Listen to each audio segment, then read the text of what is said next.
শুরু করলাম আজকের ক্লাস। আজকে শুধুমাত্র আমরা যেটা বাকি আছে গ্র্যাভিটেশনের, সেটা হচ্ছে কেপলারস ল। তার মধ্যে ম্যাক্সিমাম জিনিসই তোমরা জানো, অল্প কিছু হয়তো নতুন জিনিস পাবে, যেটা ইলিপসের পোরশন, সেখান থেকে কোশ্চেন কমই আসে। তো কেপলারস ল প্রথম যেটাকে বলে কেপলারস ল, প্রথম লটাকে বলে first law or law of orbit, first law or law of orbit কি বলছে লিখে রাখবে। all planets revolve around sun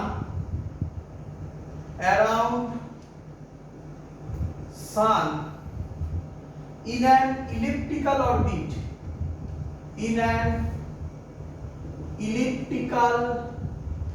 orbit, and sun is at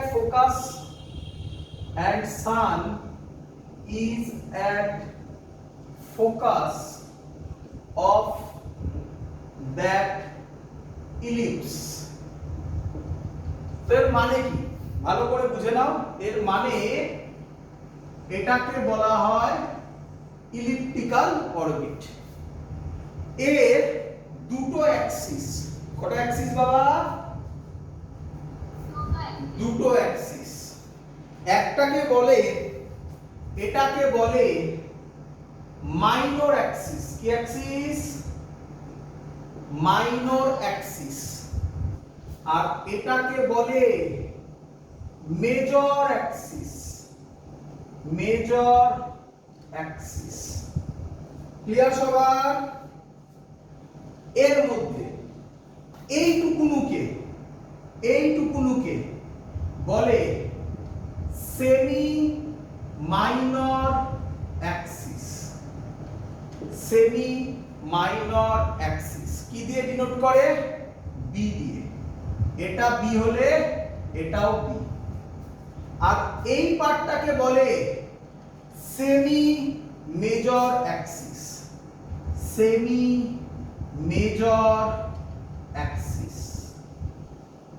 এর লেন্থ ধরা হয় এ, তাহলে এটাও হয় এ। তার মানে মাইনর অ্যাক্সিসের লেন্থ 2b, মেজর অ্যাক্সিসের লেন্থ 2a। কেউ যদি টোটালটাকে a ধরো, তাহলে এটা a/2 হবে, এটা b/2 b/2 হবে। ক্লিয়ার? আচ্ছা, এর দুটো ফোকাস আছে। কটা ফোকাস? দুটো ফোকাস আছে। এইখানে একটা ফোকাস থাকে, এইখানে একটা ফোকাস থাকে। বলছে যে কোনো প্ল্যানেট এই ইলিপ্টিক্যাল পাথে ঘুরবে, এর মধ্যে সান একটা ফোকাসে থাকবে। এটাতে থাকতে পারে, এটাতে থাকতে পারে, যে কোনো একটাতে থাকবে। তো সেটার জন্য কিছু এক্সট্রা জিনিস শেখাচ্ছি, এগুলো লাগে না, বাট শিখে রাখো একটুখানি।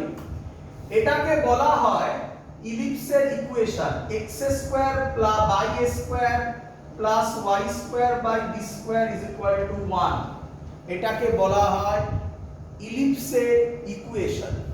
আচ্ছা, দেখো দেখেই বুঝতে পারছো, এটা যদি অরিজিন হয় 0,0, তাহলে এটা হবে -a,0, এটা হবে +a,0। ক্লিয়ার? আচ্ছা, এটা হবে এটা হবে 0, +b, এটা হবে 0, -b। ক্লিয়ার? এবার এখানে একটা টার্ম আছে, টার্মটাকে বলা হয় ই। ই মানে কি? এসেন্ট্রিসিটি। ই মানে বলা হয় এসেন্ট্রিসিটি। এর মানে কি? ই মেজার করে যে ওটা সার্কেল থেকে কতটা সরে গেল। মানে কি? প্রথম কথা, ই এর ভ্যালু 0 থেকে 1 এর মধ্যে হয়। এগুলো একটু জেনে রাখো, এগুলো তোমরা পড়েছো যদিও ম্যাথমেটিক্সে, ফিজিক্সে এখান থেকে সেরকম কিছু কোশ্চেন আসে না, বাট শুনে রাখো। তো এটা 0 থেকে 1 এর মধ্যে হয় ই এর ভ্যালু, এসেন্ট্রিসিটির ভ্যালু। এসেন্ট্রিসিটি কি মেজার করে, যে সেটা সার্কেলের থেকে কতটা ডেভিয়েট করলো। মানে যদি ই এর ভ্যালু 0 হয়, যদি ই এর ভ্যালু 0 হয়, তাহলে ওটাকে বলা হয় পারফেক্ট সার্কেল। তাহলে ইলিপসটা হয়ে যাবে perfect circle. Clear? Just information মনে রাখো। আর এই যে ফোকাস আছে, এই ফোকাসের কোঅর্ডিনেট হয়, এই ফোকাসের কোঅর্ডিনেট হয় -AE, 0, এর কোঅর্ডিনেট হয় +AE, 0। তার মানে এই ডিসটেন্সটা +AE, এই ডিসটেন্সটা -AE। ক্লিয়ার? আচ্ছা, ধরো এবার যেটা বলছি এটা একটু ইম্পর্টেন্ট।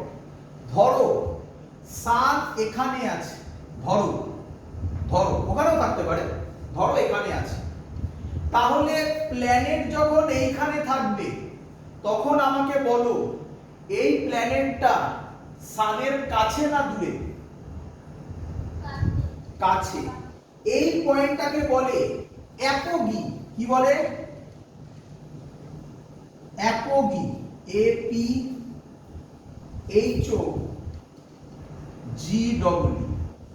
অ্যাপোগি। এই পয়েন্টটাকে বলে অ্যাপোগি।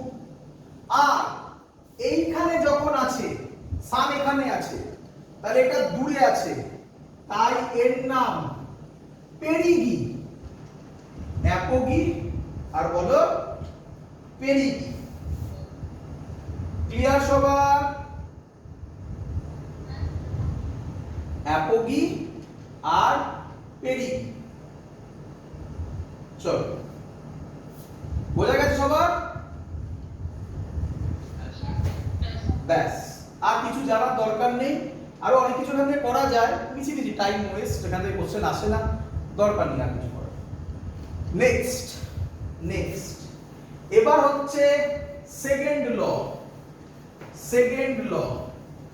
সেকেন্ড লটা ইম্পর্টেন্ট। সেকেন্ড ল থেকে কিছু কোশ্চেন আসতে পারে। Second law important. Second law থেকে কিছু কোশ্চেন আসতে পারে। কি বলছে সেকেন্ড ল? তোমরা যদি আমার বোর্ডসের ক্লাস দেখে থাকো বা ইউটিউবে সার্চ করো gravitation the simple physics by Anirban sir, তারপরে লেখো গ্র্যাভিটেশন বোর্ডস, তাহলে যে ভিডিওগুলো পাবে সেখানে দেখবে কেপলারস ল এ আমি সেকেন্ড ল এর প্রুফ করিয়েছি। বাট বোর্ডসে জয়েন্টের ক্ষেত্রে প্রুফ দরকার নেই, ইম্পর্টেন্ট পয়েন্টগুলো জেনে রাখো। সেকেন্ড ল বলছে অল, আচ্ছা অনেক স্টেটমেন্ট হয়, একটা একটা করে স্টেটমেন্ট বলি। First statement, areal velocity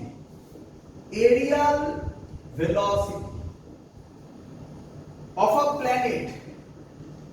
planet is constant. আমি জানি তোমাদের প্রথম question sir what is areal velocity, সব বলবো, ধৈর্য ধরো। যাদের এই স্টেটমেন্টটা কঠিন লাগলো তারা পড়বে, তারা লিখবে বা পড়বে। A planet sweeps out equal area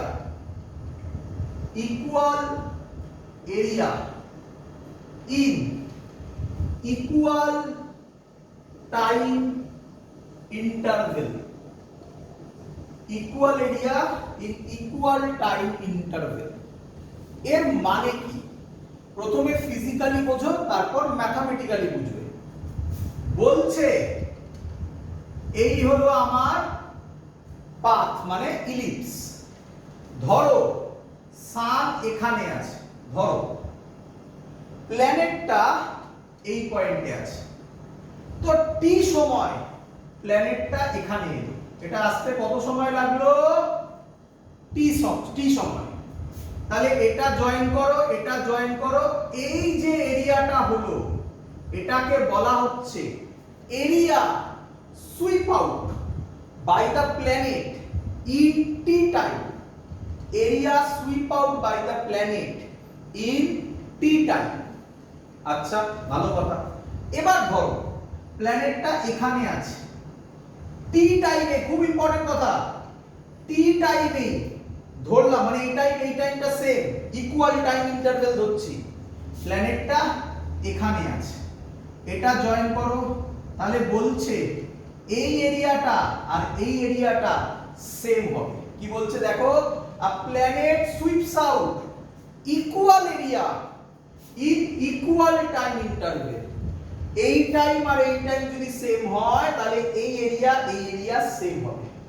এবার লজিক্যালি ভাবো, এই প্ল্যানেটটা এখানে যখন এখানে আছে তখন সানের থেকে যে ডিসটেন্সে আছে, যখন এখানে আছে তখন কাছে আছে, তাহলে অবভিয়াসলি এখানে যখন আছে তখন তার স্পিড কম হবে, তাহলে টি টাইমে যে ডিসটেন্সটা যাবে এই ডিসটেন্সটা খুব ছোট হবে, এই লেন্থটা বড়। যখন কাছে আছে তখন এই লেন্থটা ছোট কিন্তু স্পিড বেশি হওয়ার দরুন এই লেন্থটা বড় হবে। এমন ভাবে হবে such that এরিয়া সেম থাকবে। বলো বুঝলে কিনা?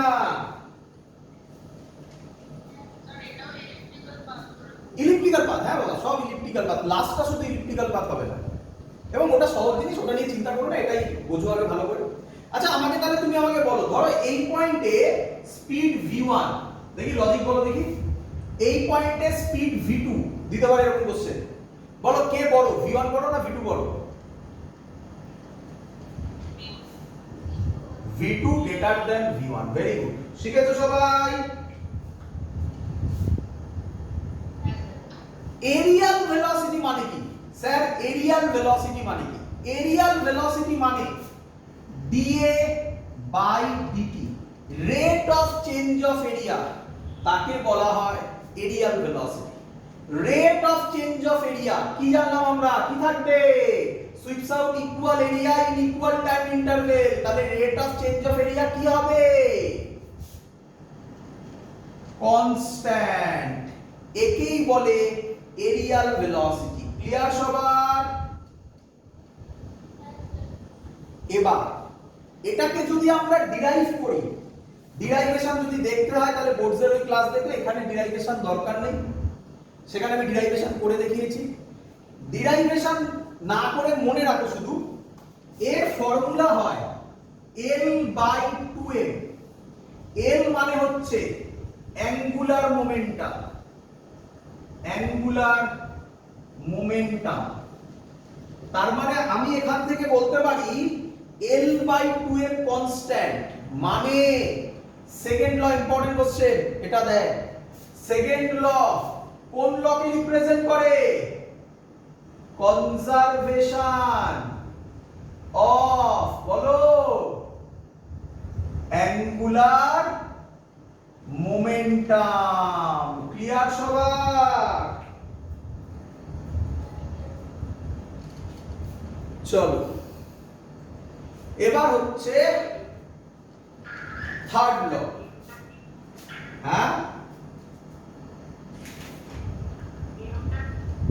এল অ্যাঙ্গুলার মোমেন্টাম, এল মানে অ্যাঙ্গুলার মোমেন্টাম, এম মানে হচ্ছে মাস, এই প্ল্যানেট মুভ করছে তার মাস। ক্লিয়ার? চলো কেপলারস থার্ড ল, কেপলারস, আচ্ছা এখান থেকে একটা অঙ্ক দিয়েছিল, করে ফেলি। এখান থেকে একটা অঙ্ক দিয়েছিল, কি অঙ্ক দিয়েছিল শোনো, বলছে ratio of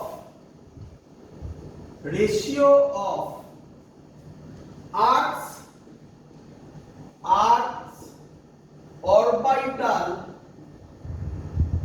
angular momentum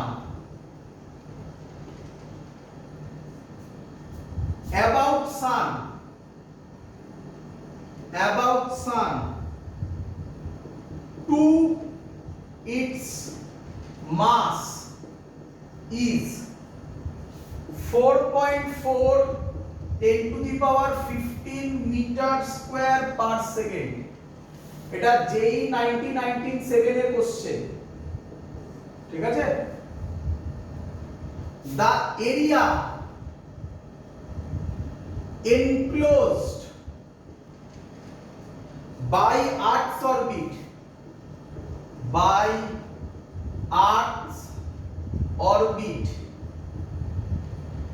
is approximately is dash metre square, এরকম দেওয়া আছে। তো দেখো একদম সহজ অঙ্ক, কিচ্ছু নেই। ভালো করে দেখো, ratio of earth's angular momentum এক্ষুনি করলাম। অ্যাঙ্গুলার মোমেন্টাম কি দিয়ে ডিনোট করি? L by about sun to its mass by M। কত দেওয়া? 4.4 into 10 to the power 15। Clear? আমাদের কি বার করতে বলেছে? Area enclose by earth's orbit, মানে একবার এই যে আর্থ যে অরবিটটা করবে তার এরিয়া বার করো। দেখো কিভাবে এরিয়া বার করব। আচ্ছা আমরা এক্ষুনি করলাম dA বাই dt, এর ফর্মুলা কি? dA by dt rate of change of area, এর ফর্মুলা কি? L বাই কত ছিল? 2m। তাহলে আমরা dA বাই dt কি জানলাম না? বাই 2 হবে না একটা? 2.2 into 10 to the power 15 metre square per second. এর ইউনিটের দিকে নজর দাও, ইউনিটের দিকে বলো, ইউনিটের দিকে নজর দিলে কি বোঝাচ্ছে? আমি কি বলতে পারি 1 সেকেন্ডে কত এরিয়া কভার করে? 2.2 into 10 to the power 15। তাহলে আমি এখান থেকে লিখতে পারি area by time is equal to 2.2 into 10 to the power 15 by 1, মানে 1 সেকেন্ড। ক্লিয়ার? এরিয়া আমি জানি না, আর্থ সানের দিকে বলেছে area enclose by earth orbit. আর কত দিনে আর সানকে একবার কমপ্লিট রোটেশন করে? টাইমের জায়গায় লিখবো, টাইমের জায়গায় লিখবো 365 days into 24 hours। 365 হচ্ছে লিপ ইয়ার ধরার দরকার নেই, লিপ ইয়ার হলে 365.25 হয়, দরকার নেই, ইনটু 3600 সেকেন্ড। এটাকে উপরে দিয়ে দাও, তাহলে এরিয়া ক্যালকুলেট করতে পারবে। টাইম মানে ক্যালকুলেট করতে পারবে, পারবে তো? তো এরকম সহজ, এটা সহজ নয়, বলতে পারো পুরোনো দিনে এসছে, মেইনলি রিসেন্ট কোশ্চেন আমি তোমাকে বলে দিচ্ছি। সেকেন্ড ল কি ফলো করে? Second law conservation of angular momentum follow করে। সেকেন্ড লতে কি স্পিড কনস্ট্যান্ট? অ্যানসার না। কি কনস্ট্যান্ট? Arial velocity constant. এই টাইপের কিছু কোশ্চেন দেওয়া হয়ে থাকে। মুছে দিলাম। তো লাস্ট পোরশন, এখান থেকে কোশ্চেন দেয়, অঙ্ক দেয়, সহজ সহজ অঙ্ক দেয়, তোমরা সবাই করতে পারবে, বোর্ডসের লেভেলের অঙ্ক দেয় এখান থেকে। এর নাম কেপলারস থার্ড ল। কেপলারস থার্ড ল। আমি একেবারে ডাইরেক্ট করে দিচ্ছি, লিখে দিচ্ছি কি বলছে। কেপলারস থার্ড লতে বলছে টাইম পিরিয়ড, একবার রোটেট করার জন্য যে টাইম লাগে তার square is directly proportional to r cube. মনে পড়ে আশা করি, আমি এটা আগের ক্লাসে প্রুফ করে দেখিয়েছিলাম। আরটা কি স্যার? আরটা হচ্ছে এক এক বইতে এক এক রকম লেখে। কেউ বলে সেমি মেজর অ্যাক্সিস, তোমরা জানো সেমি মেজর অ্যাক্সিস কোনটা। কেউ বলে এভারেজ ডিসটেন্স। এভারেজ কেন বুঝতে পারছো? Average distance between sun and earth। তাহলে এখান থেকে আমরা লিখতে পারি t square by r cube. Average distance সবাই বুঝতে পেরেছে তো? আর্থ যে রোটেট করছে সার্কুলার তো নয়, ইলিপ্টিক্যাল। তাহলে সব জায়গায় ডিসটেন্স সেম হবে না তো, যেটা বোঝালাম অ্যাপোগি পেরিগি দিয়ে, তাই অ্যাভারেজ ডিসটেন্স বলা হয়। T square by R cube is equal to constant. Clear সবার? তো এখান থেকে কিছু কোশ্চেন এসেছে, সেই কোশ্চেন তোমাকে আমি করিয়ে দিচ্ছি। If distance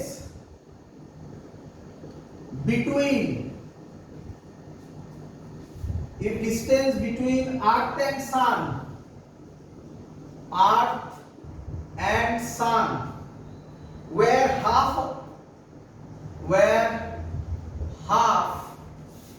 of its present value,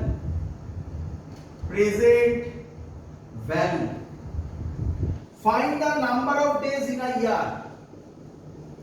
Find the number of days in a year. চলো দেখো কিভাবে করব।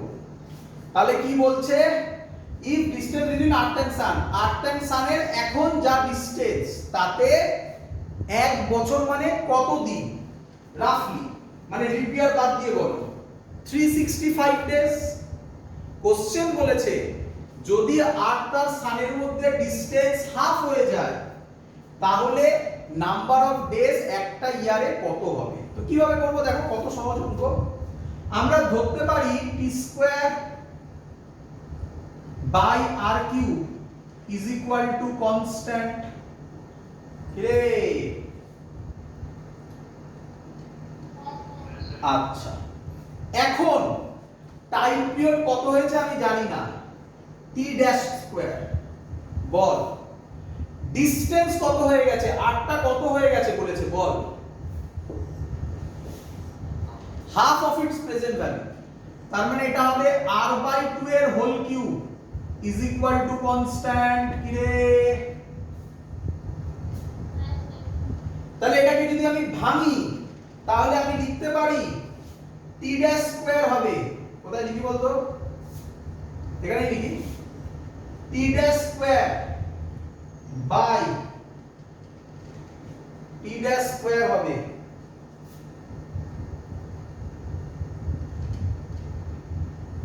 is equal to 8 r cube by 8 into constant কে কে ধরে নিলাম, কনস্ট্যান্ট কে কে ধরে নিলাম, কে রে, তাহলে টি ড্যাশ টি স্কয়ারটা কি হতো, এই r কিউবটাকে এখানে পাঠিয়ে দে, r ইনটু কে ইনটু r কিউব, এই দুটোকে ডিভাইড করে দে, এই দুটোকে ডিভাইড করে দে, অঙ্ক হয়ে গেছে।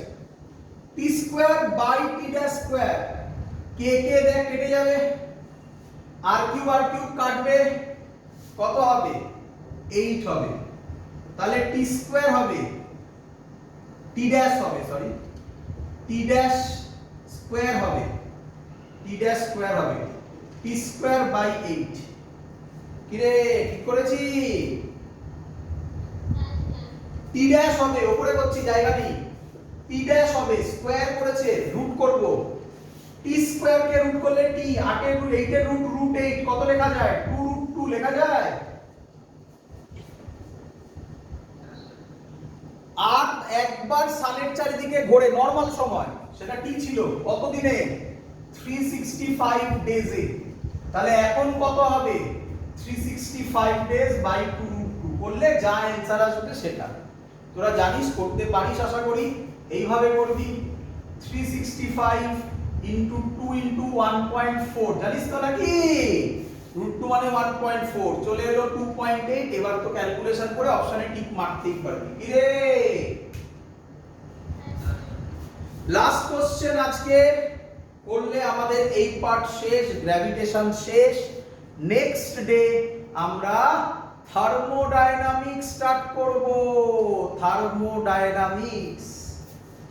আচ্ছা, লাস্ট কোশ্চেন কি বলেছে, লাস্ট কোশ্চেন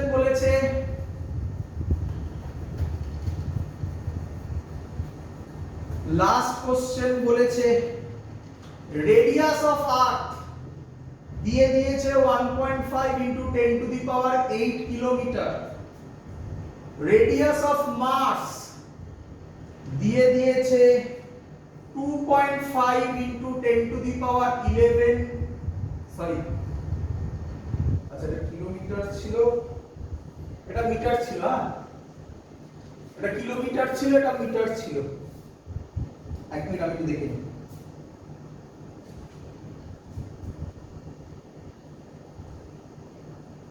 হ্যাঁ তাই ছিল, এটা কিলোমিটার ছিল, এটা মিটার ছিল, ঠিক আছে। চলো question, in how many years does the Mars completes its one revolution? Completes its one revolution. One revolution মানে তাকে কি বলে? One revolution মানে তাকে কি বলে? One revolution করতে যে টাইম লাগে তাকে কি বলে? টাইম পিরিয়ড, তাই তো, টাইম পিরিয়ড। তাহলে আমাকে টাইম পিরিয়ড বার করতে হবে। আমি যদি লিখতে পারি আর্থের ক্ষেত্রে টাইম পিরিয়ড অফ আর্থ এই যে is equal to K radius of আর্থের কিউব। বলো বুঝলে কিনা? সরি, টাইম পিরিয়ড অফ আর্থের হোল স্কয়ার, তাই তো? Clear? Time period of Mars তার square is equal to k radius of মার্সের হোল স্কয়ার। অঙ্ক সলভ হয়ে গেছে। রেশিও করে দাও, t square by t m square, k কে কাটবে, হ্যাঁ ও সরি কিউ হবে, সরি আর কি হবে, r e বাই r n এর হোল কিউব। ক্লিয়ার? তাহলে tm কত হবে? tm কত হবে? এদিকে যাবে, এটা হবে te rm by re whole to the power 3/2। ঠিক করেছি?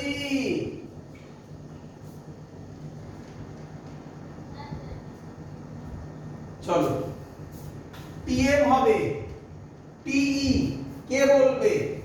te, ভালো করে তাকাবে। হাউ মেনি ইয়ার্স বলেছে, আর্থের একবার রেভলিউশনে কত ইয়ার লাগে? মানে 1 ইয়ার। তাই টি জায়গায় 1। সাবধান, এটা আগেরটা মনে করে দেখো, আগেরটা আগের অঙ্কে মানে সেকেন্ড লয়ের যে অঙ্কটা করলাম ওটা সেকেন্ডে কনভার্ট করতে হয়েছিল, এটা ইয়ারে চেয়েছে। আরএম, আরএম এর ভ্যালু কই? কই এই তো 2.5 into 10 to the power 11। But সাবধান, এটা মিটারে আছে, তাহলে এটাকেও মিটারে করো, দেখো সেমই হবে। 8 আছে কিলোমিটার, 8 এর পর 3, 9 10 11, তাহলে এটা হবে 1.5 into 10 to the power 11 whole to the power 3/2। এবার আশা করি ক্যালকুলেট করতেই পারবে। এটা কাটবে, 2.5 বাই 1.5 মানে 5/3 whole to the power 3/2। Clear সবার?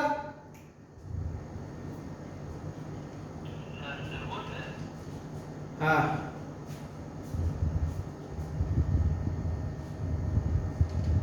বোঝা গেছে?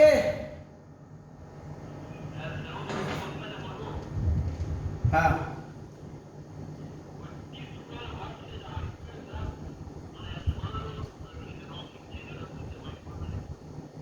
বুঝলাম না, আরেকবার।